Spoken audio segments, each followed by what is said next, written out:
కామారెడ్డి పట్టణంలో నిన్న సాయంత్రం 6:49 గంటల ప్రాంతంలో భూమి కొన్ని సెకన్ల పాటు కంపించింది. పట్టణంలోని సిరిసిల్ల రోడ్డు, అశోక్ నగర్ కాలనీ, తెక్రియాల్, దేవునిపల్లి తదితర ప్రాంతాల్లో భూమి స్వల్పంగా కంపించింది. అలాగే పట్టణంలోని ఇందిరానగర్, రాజీవ్ నగర్, జేపీఎన్ రోడ్ ప్రాంతాల్లో 5 సెకన్ల పాటు భూమి కంపించినట్లు స్థానికులు చెప్పారు. మాచారెడ్డి మండలం సోమారంపేట గ్రామంలో కూడా స్వల్ప భూకంపం సంభవించినట్లు గ్రామస్తులు తెలిపారు. ఒక్కసారిగా పెద్ద పెద్ద శబ్దాలు రావడంతో జనం ఇళ్లలో నుండి బయటకు పరుగులు తీశారని, ఏం జరిగిందో తెలియక ఆందోళన చెందారని తెలిపారు.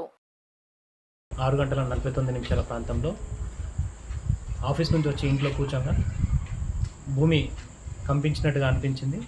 15 సెకండ్ల పాటు భూమి కంపించింది. ఏ విధంగానైతే రోలర్ ఇంటి పక్క నుంచి పోతుంటే భూమి ఎంత వైబ్రేట్ అవుతుందో ఆ విధంగా అనిపించింది. వెంటనే మా యొక్క కుటుంబ సభ్యులను అలర్ట్ చేసి, మా యొక్క పిల్లల్ని అందరూ అలర్ట్ చేసి వెంబటే ఇంట్లో నుంచి బయటకు రావడం జరిగింది. అదేవిధంగా కాలనీలోని మిగతా యొక్క ప్రజలను కూడా అలర్ట్ చేయడం జరిగింది. అలాగే కామారెడ్డిలో ఉన్న వేరే మా బంధువులకు కూడా ఫోన్ చేస్తే వాళ్ళకు కూడా అలాగే అనిపించిందని చెప్పి తెలియజేశారు. సిరిసిల్లలో కూడా మా యొక్క బంధువుల ఇళ్ళకి ఫోన్ చేస్తే అక్కడ కూడా వాళ్ళకు భూమి కంపించినట్టుగా తెలిసింది. మరి స్థానిక విద్యుత్ శాఖలో నేను పనిచేస్తాను, అక్కడ మా ఆఫీసర్లను అడిగితే కూడా వాళ్ళకు కూడా భూమి కంపించినటువంటి ఫీలింగ్ ఏర్పడిందని చెప్పి తెలియజేశారు.